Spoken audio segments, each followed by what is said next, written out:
Bienvenue dans Coup d'éclat, le podcast d'Atelier Nubio. Je suis Claire, cofondatrice d'Atelier Nubio et votre hôte sur ce podcast de beauté holistique. Atelier Nubio, c'est le projet qui me fait vibrer depuis 2014. Il est né de ma conviction première, la beauté se nourrit de l'intérieur.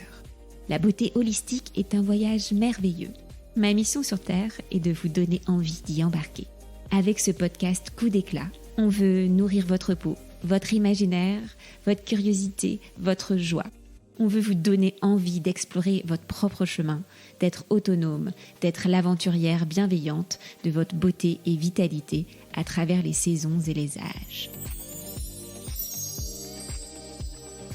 Aujourd'hui, je suis ravie d'inviter Alice Roca, styliste végétale et culinaire, autrice du livre À ma table, que j'ai dans ma bibliothèque, et du compte Instagram Alice in Food. Il y a 6 ans, un dimanche soir, Alice et sa femme Lital reviennent à Paris après un week-end à la campagne en Normandie. L'idée vient, fulgurante, de quitter Paris et de s'installer là-bas, dans ce petit hameau de l'Eure. Alice nous raconte ce coup d'éclat et ce qu'il a révélé chez elle. Bonjour Alice. Bonjour Claire. Je suis vraiment ravie de te recevoir. On est dans l'intimité de ma chambre. Oui, il fait assez froid. On s'est un petit peu réchauffé. Comme tu le sais, j'ai une première question rituelle qui peut être un peu impressionnante. Mais est-ce que tu pourrais nous partager ta mission sur Terre ? Je l'avais oublié ça. Alors j'y ai réfléchi un petit peu. Moi, il y a vraiment le fait de partager ce qui est beau et bon. Et je crois que la beauté est liée à la bonté et que les deux vont ensemble. Et je pense que c'est un peu ce que j'ai l'impression de faire sur Terre, c'est vraiment de diffuser et de transmettre ce qui peut être beau, ce qui peut être bon, ce qui peut faire du bien. Alors, ça passe par les images, mais pas que. C'est vraiment tout mon univers, en fait, se construit. Je pense c'est le point de départ, c'est sur la beauté. Et voilà, c'est ce qui me vient comme ça. Super. Et aujourd'hui, tu habites dans un petit village dans l'Eure, aux portes du Perche, mais pas dans le Perche. Mais ça n'a pas toujours été le cas. Est-ce que tu peux nous raconter ton parcours entre ville, campagne, qui a mené à ce coup d'éclat et à ce choix, à ce grand changement de vie qui a eu lieu maintenant il y a 6 ans, puisque ça fait 6 ans qu'on habite à la campagne, ma femme, mes enfants et moi. Et je suis quand même citadine. Tu vois, j'ai grandi en ville, j'ai grandi à Toulouse, puis je suis venue faire mes études à Paris à 18 ans. Et j'avais très très envie de Paris et j'adore Paris. Et ça, c'est quelque chose que je garde toujours dans mon cœur, cette âme à la fois citadine et parisienne, même si c'est une parisienne d'adoption. C'est très fort chez moi. Malgré cet amour de la ville, il y a eu en effet ce grand changement de vie qui est celui de décider de vivre à la campagne. Parce qu'il ne s'agit pas de vivre à moitié à la ville ou à moitié à la campagne, c'est vraiment de s'y installer. Et je dirais que ça a métamorphosé quand même ma vie, en fait. Ça a quelque chose qui a permis... ce que je ressens dans ce coup d'éclat, comme tu le nommes, c'est vraiment le fait que ça m'a permis d'éclore. En fait, j'ai l'impression de m'accomplir en ayant fait ce mouvement. Et en effet, je crois beaucoup de manière générale au mouvement, au fait d'être en mouvement, de bouger, de changer, de se remettre en question. Et la manière dont je suis partie de la ville, j'ai quitté Paris à la campagne, n'était pas du tout quelque chose de très organisé, bien pensé. On n'avait pas de business plan. C'était vraiment notre envie, comme si en fait c'était notre chemin. Et ça se présentait à nous, à ma femme et moi, de faire ce changement. Mais ça s'est passé de façon abrupte, où il y a eu une phase de transition, où tu étais un peu entre ville et campagne. Enfin, comment les choses se sont mises en place pour que ce coup d'éclat prenne vie ? Alors, il y a vraiment eu le coup d'éclat dans le sens où il y a eu cette décision, en fait. Je dirais que la décision, c'est comme une fulgurance. C'est quand même un moment où c'est vraiment, ça nous est venu. On a eu cet échange dans la voiture en rentrant, puisque c'était pour la petite histoire, c'était la maison de mes beaux-parents et de ma belle-mère qui venait d'être veuve. Et ça nous est venu, on y allait pour le week-end, voilà, week-end à la campagne. Et un retour, un dimanche soir, c'est vraiment comme ça que l'idée nous est venue. D'ailleurs, je crois vraiment que c'est Lital, c'est ma femme qui m'a dit, et si c'était nous qui la rachetions, en fait, cette maison, elle était en vente. Et en fait, on a dit, bah oui. Et vous y aviez pensé avant que la maison soit en vente ? Non. C'est la première fois qu'en rentrant de la campagne, vous vous êtes dit « Ah, on y resterait bien un peu plus longtemps ». Alors, je crois qu'elle était en vente déjà depuis un moment, puisqu'à l'époque, ça ne se vendait pas du tout comme, tu vois, maintenant, dans le coin. Donc, ce n'était pas du tout la même folie immobilière. Et donc, c'est une grande maison. J'avoue que je n'y avais pas pensé. J'étais juste très triste à l'idée de ne plus avoir ce refuge, en fait. Tu vois, j'y voyais un refuge pour nos week-ends. À l'époque, on venait d'avoir notre premier enfant ensemble, mais j'avais déjà mon fils aîné. Ouais. Et ces week-ends qu'on passait dans cette maison, en fait, ils étaient tellement régénérants, en fait, tu vois. Enfin, c'était un havre de paix. Moi, c'était vraiment une découverte avec la rencontre avec ma femme, d'avoir cette petite aération, cette bulle, que d'aller à la campagne. Lital, elle avait grandi dans cette maison ? Oui, tout à fait. Okay. Ouais. Donc, c'est vraiment sa maison d'enfance. C'est sa maison d'enfance, ouais. Et c'est vrai que... Donc, tu vois, il y a cette première étape qui est vraiment la décision, mais sur un élan, sur quelque chose de pas fondé, en fait, tu vois, de quelque chose de se dire, OK, alors allons-y. Et puis, finalement, dans les faits, entre ce moment où on a eu cette fulgurance et le déménagement, il s'est passé 1 an. Ouais, voilà. Mais vous vous êtes dit, on achète cette maison pour y vivre avec les enfants et pas maison secondaire. Tout simplement pour des questions de moyens. En fait, on aurait adoré. Moi, je crois que mon idée première, c'était de l'avoir en résidence secondaire. Ouais. Simplement, on n'avait pas les moyens et d'avoir un appartement à Paris et une résidence secondaire. Voilà.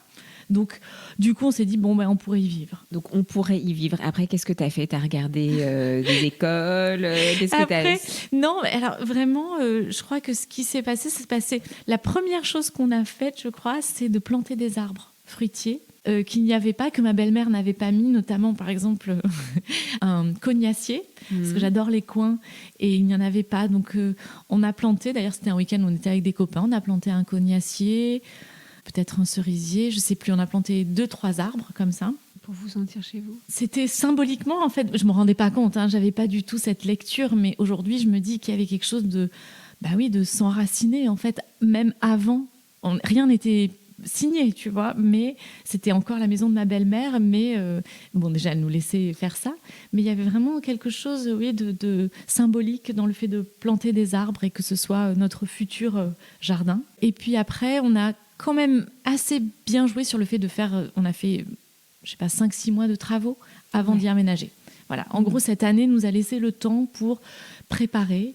Moi aussi préparer, j'étais salariée, donc c'était réussir à avoir une rupture conventionnelle pour avoir un chômage, ce que j'ai réussi. Tu vois, donc c'est en 2 temps. Il y a 2 mouvements différents. Ouais, est-ce que c'est ça la différence entre la fulgurance et le coup d'éclat ? La fulgurance, ça peut être juste...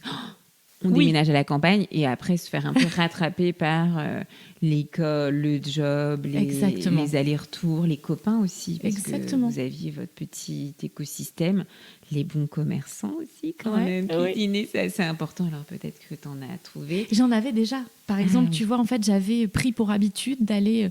Donc la commune la plus proche, c'est Verneuil-sur-Avre. Et le samedi matin, c'est le marché qui est un très, très beau marché. Génial. Où il y a des producteurs, où il y a un super fromager, il y a mon maraîcher, il y a des huîtres. C'est vraiment un très, très beau marché. Donc déjà, le dimanche soir, je rentrais à Paris avec mes courses. Je ramenais et les pommes du jardin, tous mes légumes pour la semaine du maraîcher.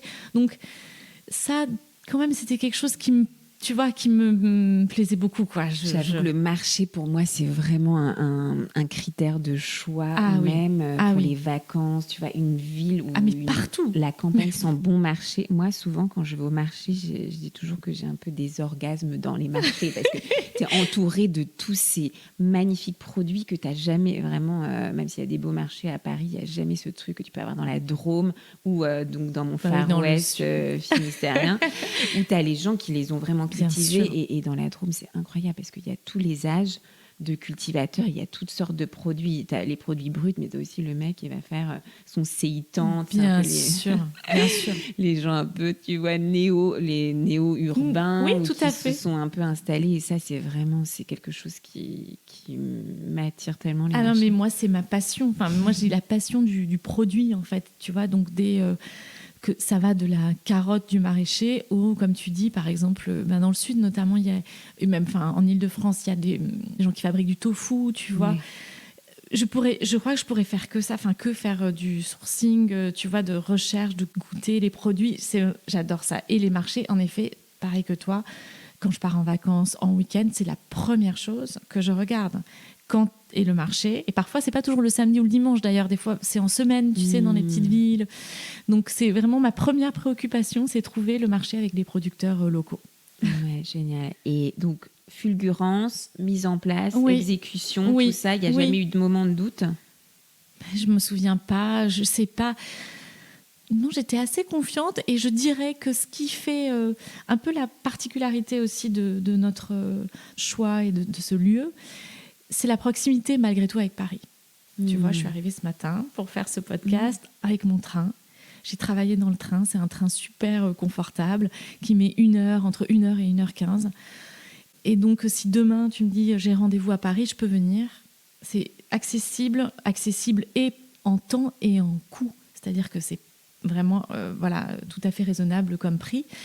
Donc, je crois que c'est ça, en fait, qui m'a complètement apaisée sur le fait de partir de Paris.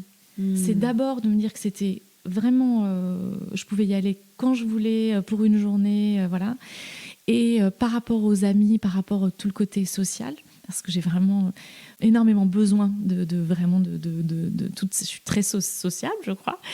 Et j'ai besoin de mes amis, de rencontres.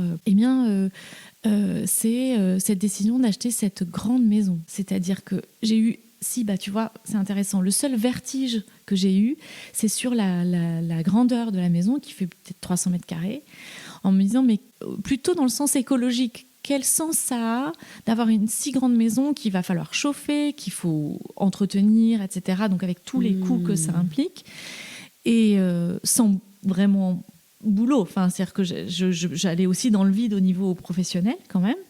Donc ça faisait quand même beaucoup. Et parce qu'il y a eu la petite idée au début de se faire une maison d'hôte, table d'hôte et maison d'hôte. Et finalement, ce qui m'a rassurée, la peur que j'ai eue, et que me suis rassurée, en tout cas en discutant avec Lital, c'était le fait de pouvoir accueillir les amis. Donc, c'est-à-dire que le week-end, tout d'un coup, de me dire qu'on allait faire maison d'hôte et d'accueillir des gens, et j'adore rencontrer beaucoup, des gens nouveaux, etc. Je me suis dit que ça avait beaucoup plus de sens d'accueillir mes amis, dont je vais être quand même un peu éloignée, que des personnes que je ne connais pas, au détriment de mes relations sociales, amicales, qui sont installées et auxquelles je tiens beaucoup. Donc, on s'est dit que notre modèle économique ne serait pas celui-là, en tout cas pas à ce moment-là, pas pour notre démarrage, et que la justification de cette grande maison, c'est de pouvoir faire dormir les copains, la famille, et d'accueillir. Et c'est ce qui se passe, en fait, tu vois. Et à titre très personnel, tu dis que ce déménagement aussi t'a transformé, t'a permis d'éclore. Est-ce que tu pourrais nous dire, là ça fait 6 ans, c'est ça? Oui, ça fait 6 ans, donc tu vois, ça fait... Qu'est-ce qui s'est passé en 6 ans? Alors, le fait d'être au chômage m'a donné du temps. Je me suis beaucoup consacrée à mon fils aîné qui en avait besoin à ce moment-là. C'est-à-dire, vraiment, j'étais très présente pour lui. Donc, j'avais beaucoup de temps comme ça avec mon fils aîné et mon fils cadet aussi à l'époque. Et en fait, assez naturellement, je cuisinais déjà beaucoup. Mais du coup, j'étais beaucoup chez moi, dans ma maison, à observer mon jardin, les fleurs, à aller dans la forêt, à commencer à faire mon potager toute seule, sans avoir aucune expérience. Et donc, tout ça m'inspirait en fait au quotidien. Et j'ai commencé à le partager via mon compte Instagram, via aussi mon intérêt pour... Je te parlais de la beauté en introduction, mais sur l'image, en fait. C'est-à-dire que tout d'un coup, je posais un fruit dans une coupelle sur mon plan de travail, la lumière de fin de journée arrivait dessus et hop, je prenais mon téléphone et je prenais une photo parce que tout d'un coup, j'avais quelque chose que je trouvais sublime et que j'avais envie de partager. Et donc, je pense que là où il y a eu l'éclosion, c'est dans le fait de pouvoir beaucoup plus m'exprimer à travers ce que j'aimais, qui m'animait, qui était la cuisine, je te parlais des produits, le jardin, les fleurs, la nature, la lumière, tout ça. Et donc finalement, voilà, ça m'a donné une autre voie professionnelle qui est aujourd'hui celle que je réalise et qui est... j'ai toujours l'impression d'être au début, moi, toujours. Au début de tout. C'est le mieux début. C'est très bien. Et du coup, j'ai toujours l'impression, j'ai un peu ce côté un peu amateur, un peu artisanal, un peu... Mais en tout cas, aujourd'hui, je peux dire que quand même, je travaille dans le monde de la cuisine, de l'art de vivre, et que c'est ce que j'ai réussi à créer en étant dans ma maison et en vivant là. Et c'est comme si ça s'était fait, il y a une osmose qui s'est faite, mais de manière extrêmement instinctive, naturelle, organique. Et tu l'avais rêvé un peu cette activité, ou elle s'est un peu révélée comme ça au détour de photos, d'échanges aussi avec ta communauté qui est ultra engagée? Oui, écoute, je me suis aperçue que je rêvais... En fait, moi, j'ai fait une école de mode, j'ai fait l'école du Perret, pas très loin d'ici. Et c'est drôle, je me suis fait la réflexion récemment. En fait, je rêvais de ce métier, mais je ne savais pas comment y arriver. Et donc, il y a 15 ans, j'étais à Paris et je dessinais je sais pas, j'ai un souvenir comme ça de dessin de forme de gâteau en forme de volcan avec un coulis qui en sort. Mais je ne savais pas comment je pouvais faire ça. Je me suis aperçue que mes travaux que j'ai fait à Duperret étaient tous tournés sur la question de la nourriture. Et j'ai tricoté, j'ai fabriqué des macarons en tissu à la grande époque de la durée, tu vois, il y a 15-20 ans. Donc, en fait, c'était toujours là. Il y avait vraiment cette idée de food, de design, de création avec les aliments, avec la cuisine, mais je ne savais pas. Donc, je pense que je l'ai rêvé, mais je ne savais pas ce que c'était ce métier. Enfin, il n'existait pas aussi, tu vois, vraiment, aujourd'hui. D'ailleurs, j'ai même du mal un peu à le définir. Aujourd'hui, je mets l'étiquette directrice artistique parce que je pense que ça englobe plein de différents sujets, tu vois, mais... Voilà. Mais c'est ton univers. Il y a aussi quelque chose qui a été créé autour de cette maison qui est un peu ta marque, en fait. Oui, tout à fait. C'est ton univers. Et ça, est-ce que cet univers, il est aussi mouvant ou c'est quelque chose, au contraire, qui est ultra solide, ancré, totalement aligné avec toi? Alors, c'est une très bonne question parce que, comme je te parlais du mouvement, je pense que c'est mouvant parce que je suis quand même dans un métier, je crois que c'est propre aussi aux créatifs, c'est-à-dire que l'envie de se renouveler tout le temps et de ne pas s'enfermer dans quelque chose. Alors forcément, je suis rattrapée par il y a de la répétition aussi, c'est-à-dire que je pourrais photographier, je crois, le même bouquet de fleurs 20 fois dans la journée et tous les ans à la même lumière, à la même place. Pour un micro-changement, ça peut m'intéresser. Mais je pense que ça peut bouger. Tu vois, par exemple, on a une petite dépendance que je rêve d'aménager. Je crois que si je l'aménage, si j'arrive à réaliser ce projet, je le penserai complètement différemment de ce qu'est ma cuisine aujourd'hui, de ce qui est, tu vois. En fait, j'aime trop changer, en fait.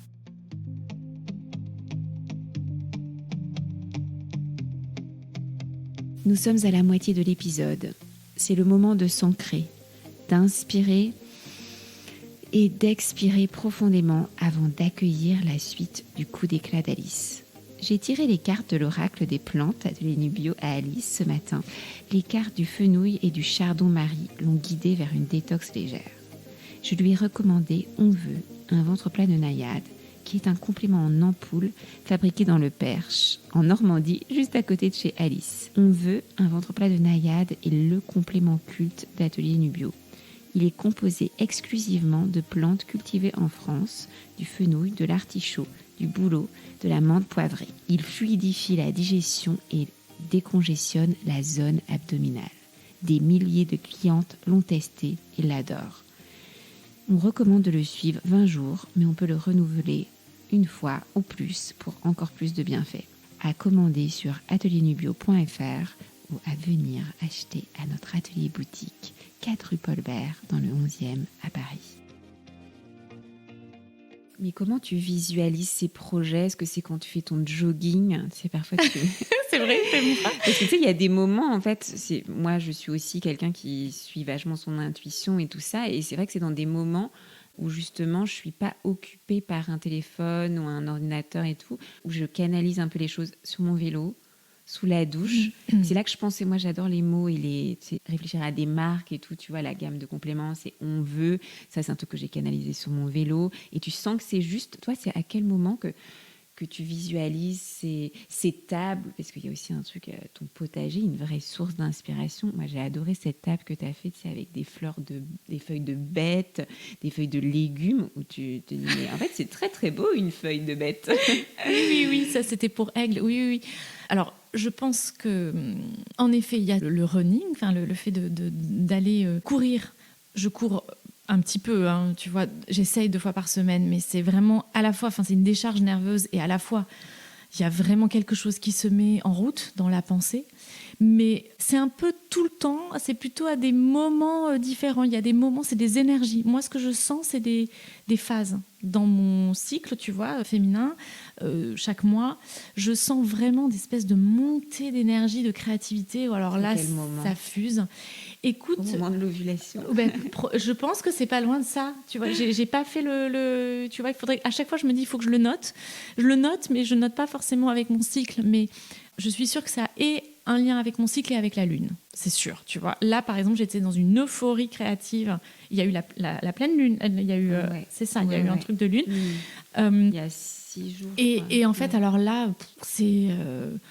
Et enfin, c'est-à-dire que j'en ai presque du mal à dormir, en fait, tu vois. C'est-à-dire que j'ai envie de réaliser trop de choses. Donc après, voilà, moi, il y a toujours le décalage entre, tout ce que j'ai en tête comme idée, etc., et passer à l'acte et pouvoir les réaliser, parce que j'ai l'impression, évidemment, de ne jamais avoir le temps de faire tout ce qui me vient à l'esprit. Mais je dirais que c'est à la fois des phases et des moments de mouvement, quoi, comme on disait sur le fait de courir, voilà, quand tu dis sur ton vélo. Tu cultives ton jardin. Alors, ça, c'est du temps long quand même. Tu disais que tu avais plusieurs années pour apprivoiser le jardin. Oui, tu vois, là, c'est aujourd'hui, c'est une vraie difficulté que j'ai et qu'on a avec ma femme, c'est que le travail qu'on a fait qu'on est trop, je trouve, par rapport au jardin, on est... alors, j'en bénéficie et je vais toujours dans mon jardin, mais j'y travaille peu depuis... l'hiver. Alors, il y a beaucoup à faire l'hiver. Là, par exemple, j'ai beaucoup à faire de préparation pour le printemps. J'ai, par exemple, tout mon tri de graines à faire, tu vois, que j'ai récolté cet été. Mais je trouve qu'aujourd'hui, c'est vraiment un manque et que je dois vraiment travailler sur cet équilibre. C'est-à-dire que j'ai besoin de travailler au jardin. Aujourd'hui, c'est beaucoup plus mon voisin Jean-Jacques qui travaille à mon jardin que moi ou que Lital. Et en général, c'est plutôt des moments qui sont méditatifs que vraiment d'énergie, tu vois. C'est plutôt quelque chose dans la méditation quand vraiment tu es concentré sur ton jardin. C'est après alors que les idées viennent. Oui, je pense. C'est quand même parce que c'est des temps. Parce que ce qui est incroyable avec le jardin, il y a vraiment cette idée de mouvement parce qu'il est tellement avec les saisons, avec ce que tu as planté, la jachère, et je trouve que c'est hyper relaxant de se dire. Parfois, tu sais, quand tu n'as pas d'idée, alors peut-être que ça ne t'arrive jamais, mais te dire, en fait, c'est mon petit hiver, c'est ma petite jachère pour après mieux éclore. On a aussi des phases. Je trouve que c'est vrai. Dire, mais j'ai pas d'idée, j'ai pas d'énergie. Dire, mais c'est OK.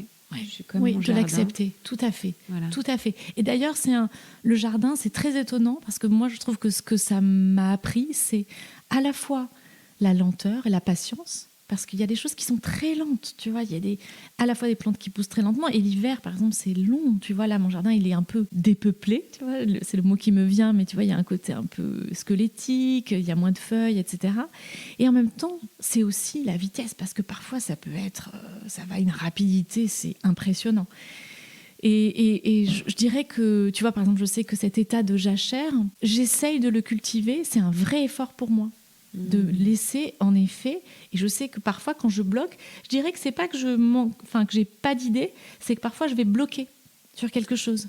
Je vais me mettre tellement la pression sur un projet, sur quelque chose, que je vais être toute, tu vois, quand on est un peu, en fait, on est coincé, on est raide et les choses ne se délient pas et tu sens que, et parfois, hop, j'ai un déclencheur et c'est bon, et c'est parti, et c'est reparti, quoi. Mais je dois travailler sur la jachère. Mais ce travail dans le jardin, c'était aussi quelque chose d'assez nouveau pour toi. Je t'avais entendu dire que toutes les plantes vertes, quand tu habitais à Paris, Oui. voilà, avaient une durée de vie ultra courte, vraiment n'étaient pas du tout à leur place. Ouais. Et que là, tu as réussi à cultiver un potager.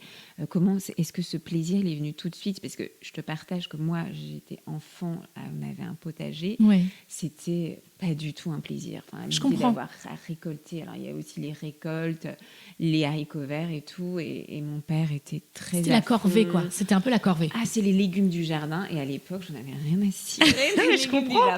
Et aujourd'hui, je me dis, je fantasme un peu le jardin, mais ces souvenirs me reviennent et je suis hyper intéressée de savoir comment toi, les mains dans la terre, parce que c'est aussi quelque chose de très sensoriel, et ce fait d'avoir de la terre. Alors moi, c'est aussi le côté un peu wellness, le fait d'avoir cette terre Bien de bonne sûr. qualité, Bien ça sûr. ça te recharge en bonnes bactéries et il n'y a rien de plus intense énergétiquement de se mettre les mains dans la terre, de cultiver. Donc, comment ça s'est passé, toi, cette rencontre avec le potager? T'en avais déjà eu avant? Non, j'en avais jamais eu. Ma belle-mère, donc qui avait cette maison, le tenait, donc il y avait quand même une base de potager. Mais bon, le potager, pour 90% des éléments, tu dois les semer chaque année en général. Et surtout, elle m'a laissé me tromper. C'était génial. C'est-à-dire qu'elle m'a dit, la première année, on n'avait pas encore acheté. J'ai fait une sorte de potager d'hiver. Je me souviens avoir semé des navets, des panais, enfin des légumes racines. Et puis alors ma belle-mère me voyait faire. Je ne savais pas faire. Alors j'ai dit, c'est bien. Elle me dit, c'est pas mal, mais tu verras. Et bon, évidemment, j'avais mis beaucoup trop de graines, beaucoup trop serrées. Et en fait, il y a vraiment ce que ça t'apprend et comment tu apprends et le temps, en effet, que ça prend de comprendre comment ça fonctionne. Donc, moi, je trouve qu'il y a ce côté physique, tu as raison. Il y a vraiment quelque chose dans le fait d'être au contact physique et de la terre, d'être de la graine après de la récolte qui a ce côté, moi, toujours magique, en fait. Enfin, je trouve ça incroyable. Je veux dire, quand j'ai les tomates qui arrivent, qui mûrissent, et ce côté, l'abondance, tu vois, cette notion d'abondance. C'est dès le début, parce que tu as planté des arbres fruitiers, oui, des légumes, oui. Tu n'as pas commencé à planter des fleurs, alors que toi, tu disais que le beau, c'est... Donc, on aurait pu penser que tu allais c'est vrai, mettre tu as ton raison. massif de fleurs. Oui, alors je pense que je ne m'y autorisais pas non plus. Ça me paraissait plus facile de commencer par le potager. Puis vraiment, je crois qu'en effet, ça passait en premier dans le fait de se nourrir. Je trouve que c'est vraiment... Aujourd'hui, ce qui se pose, c'est une question d'équilibre. Il y a vraiment, aujourd'hui, le fait que je sois indépendante et que je doive gagner ma vie à travers des projets et avec des marques. Où j'ai aussi un premier livre et j'en prépare d'autres, mais j'ai l'impression d'être un peu trop dans la course, tu vois, mais qui est vraiment, je pense, liée à mon statut d'indépendance et de précarité. Tout est relatif, mais j'entends par là, tu vois, de toujours trouver de nouvelles choses, de nouveaux clients, avec le fait d'être dans mon jardin. C'est-à-dire qu'en fait, aujourd'hui, ma priorité, c'est de...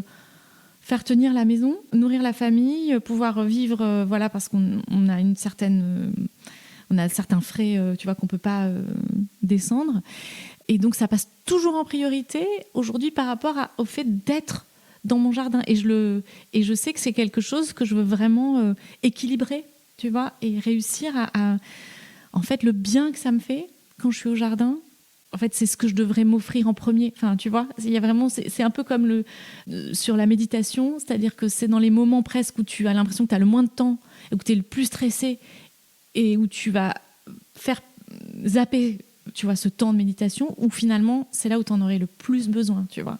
Et je sais que moi, dans ma manière de vivre et j'essaie beaucoup de travailler là-dessus, tu vois, sur ces équilibres. Et voilà. Et tu dirais que tu prends soin de toi quand tu es dans ton jardin? Exactement.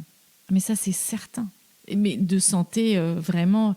morale, enfin tu vois, c'est vraiment il y a beaucoup de jardiniers, de gens qui sont dans leur jardin, qui parlent de quelque chose de guérisseur en fait, tu vois, et je pense que c'est d'être les pieds sur ton sol, enfin c'est la même chose que de faire un câlin à un arbre, de faire, enfin tu vois, c'est prendre soin de notre terre aussi. C'est génial, parce que c'est la mission chez Atelier Nubio, c'est de guider nos clients sur la meilleure façon de prendre soin d'eux. Ouais. On devrait rajouter le jardin. Mais oui. J'avais pensé, tu sais, se rouler dans la terre. Alors ça, je ne l'ai jamais fait, mais mais je devrais. T'as l'air d'avoir une terre de grande qualité. Mais je devrais. Et tu sais, il y a cette question que j'adore, rituel autour des plantes, parce que chez Atelier Nubio, on dit que les plantes nous guident. Est-ce qu'il y a une plante que tu as trouvée sur ton chemin qui t'a attiré ou au contraire dégoûté, parce que il faut questionner toutes les relations qu'on peut avoir avec les plantes. Ouais. Une plante que tu pourrais dire ta plante totem du moment. Écoute, il y en a énormément, donc le choix était très difficile, mais ce qui m'est venu là ce matin dans le train, c'est la fleur de sureau. Alors pourquoi ? Parce que je crois que ça a été vraiment c'est un peu fort, j'allais dire une rencontre, mais bon, c'est quelque chose de très fort d'avoir découvert la fleur de sureau, je pense la première année ou seconde année où on habitait cette maison, parce que cette fleur, elle est vraiment un peu partout dans nos campagnes, qu'elle embaume vraiment. Il y a un certain moment où elle peut vraiment... tu peux traverser, tu vois, la campagne et tu sens cette odeur quand tu la connais, tu reconnais, tu sais que c'est cette fleur. Et que j'ai voulu un peu l'apprivoiser parce qu'elle fait des ombelles magnifiques, mais c'est un arbuste. Donc, les fleurs ne tiennent absolument pas dans les bouquets, à mon grand regret. Mais je crois que la première année, j'en ai fait des bouquets. Alors évidemment, je prends des photos juste quand j'ai mis dans le vase, mais ça ne tient pas. En revanche, elle se consomme, donc elle se cuisine, elle a tellement de vertus qui sont utilisées depuis l'Antiquité que c'est vraiment, on peut l'utiliser sous plein de formes, en décoction, en tisane, la faire infuser pour des crèmes. Enfin, il y a vraiment une grande utilisation et ça a été c'est une vraie passion et je l'attends chaque année. C'est autour de mai-juin. Voilà, il y a vraiment quelque chose du renouveau, quelque chose de la solaire en fait dans cette fleur parce qu'elle capte. On dit qu'il faut l'accueillir au moment où le soleil est à son apogée, vers midi, où elle a le pollen est le plus gorgé, tu vois, de soleil et où elle a son parfum le plus développé. Donc toi, tu as une préférence pour la fleur de sureau versus les petites baies qui arrivent après? Oui, alors après les baies, écoute, je les utilise aussi. J'en mets avec des pommes, dans des tartes. Je trouve ça très beau. Il y a une petite acidité, mais c'est moins... c'est différent. Dans la fleur, et c'est pour ça que quand tu me demandais de choisir, en fait, je suis assez intéressée par le floral dans la cuisine, en fait. C'est-à-dire que vraiment ce goût de fleur qui parfois peut un peu surprendre et surtout qu'il faut réussir à doser. Parce que tu peux basculer sur un côté avec certaines fleurs, tu le sens dans certaines tisanes, ça peut basculer soit dans une amertume, soit dans un côté presque savon, tu vois. Et ça, je trouve ça fascinant en fait dans l'utilisation des fleurs en cuisine. Donc la fleur de sureau, elle est fragile, elle est à la fois ultra puissante. Tout à fait. En termes d'arôme et aussi de vertu, de parfum et aussi elle est très belle. Ouais, elle est magnifique. Tu peux, elle a un côté un peu hypnotique comme ça avec en effet ses ombrelles. Ses ombelles, ouais. Donc j'ai mon vocabulaire botanique est un petit peu limité. Et pour terminer cet épisode de Coup d'éclat, on adore que les invités nous partagent leur coup d'éclat quand elles ont envie. Alors le coup d'éclat, c'est cette grande action courageuse et déterminante qui a changé ta vie. Mais c'est aussi une petite pratique pour juste avoir meilleure mine. Alors c'est vrai que moi, on me pose toujours cette question, mais j'adore que mes invités le partagent. C'est une pratique que j'ai depuis maintenant des années. Et alors, on peut rigoler. Il y a des copains qui rigolent de cette pratique. Évidemment, on se moque un petit peu. Mais je pense que ça va intéresser des gens. C'est la douche froide le matin. Ouais. Voilà. Moi, ça, c'est quelque chose qui est et pour le mental et pour le corps. Ça donne de l'énergie. Le cap difficile, évidemment. Il y a une question on s'y habitue, hein, vraiment. Comment tu fais ? Tu vas direct sous l'eau froide ? Ah oui, c'est direct sous l'eau. Le principe, c'est direct sous l'eau froide. Mais tu fais pas monter un peu le jet d'eau ? Je fais monter, oui. Un peu comme l'Ishnan en Kundalini, c'est vrai. Voilà, c'est vraiment le truc de yoga. Comment ? Tu bouges avant pour être un peu chaude ? Alors, ce qui se passe, c'est qu'il faut le faire. Là, en ce moment, par exemple, ma salle de bain, il y a un problème de chauffage, donc elle est ultra froide. Là, je le fais pas, c'est trop froid. Ouais. Je peux pas. Mais ça me manque énormément. Dès que je peux, je le fais. Mais là, ça fait 2 semaines que il faut quand même que la salle de bain soit chauffée. en hiver. En été, c'est trop facile. En hiver, on conseille de se brosser, tu sais, se brosser à sec. Alors, j'adore faire ça, simplement, je trouve pas forcément le temps. Donc moi, je vais souvent directement sous l'eau froide. Je me savonne parce que moi, j'en profite pour me laver. Donc je me savonne comme ça, avec un peu d'eau. Et après, je mets l'eau froide, la douche froide. Et alors, il y a vraiment une habitude. Enfin, le mental s'y habitue et il trouve, c'est presque, ça devient addictif. Je sais pas si c'est une pratique la puissance du rituel. Mais c'est vraiment une... tu sais, parce qu'en fait, ton cerveau sait le bien que ça te procure. Et donc, quand tu éteins la douche froide, que tu sors, alors là, il y a une vague de chaleur qui t'envahit. Et ça, c'est impressionnant.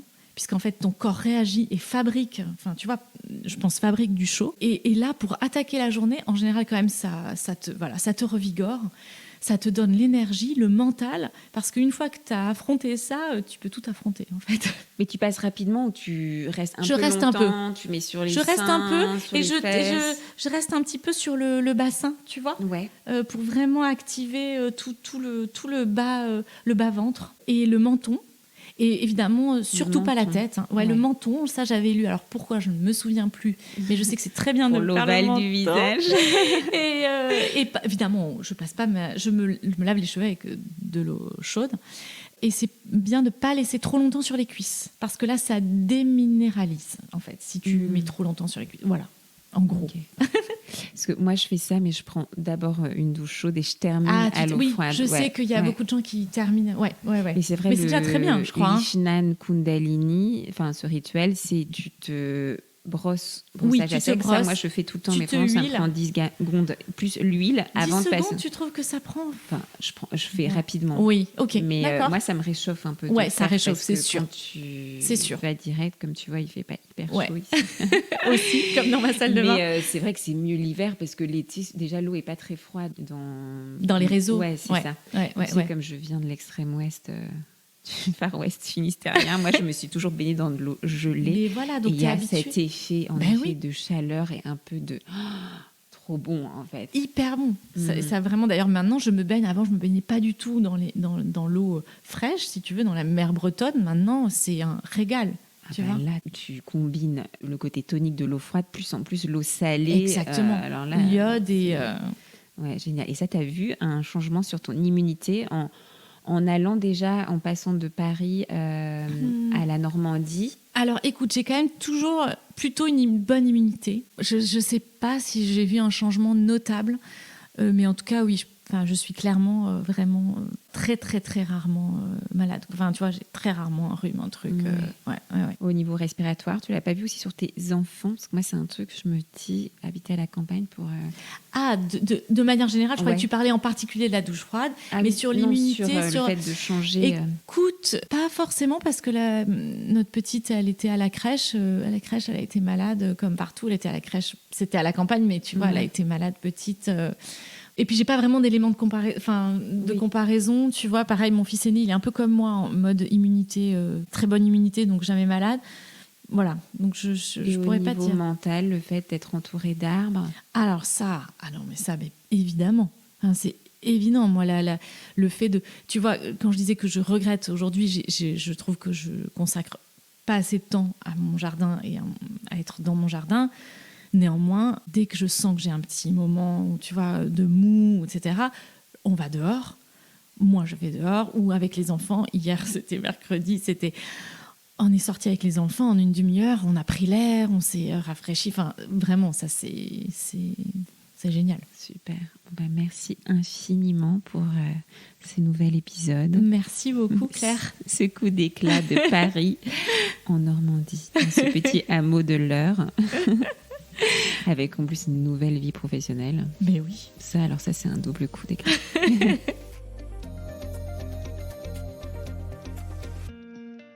J'espère que cet épisode avec Alice vous a plu et qu'il vous a peut-être donné envie d'ouvrir une nouvelle page de votre vie. Mon podcast Coup d'éclat bénéficie de vos notes et commentaires. Partagez-moi votre commentaire sur Apple Podcast et je vous offre mon livre « Mes routines du matin ». envoyez-moi simplement la capture d'écran de votre commentaire par email à claire@ateliernubio.fr. Bonus, soufflez-moi des mots doux et des noms d'invités en même temps. J'ai hâte de vous lire.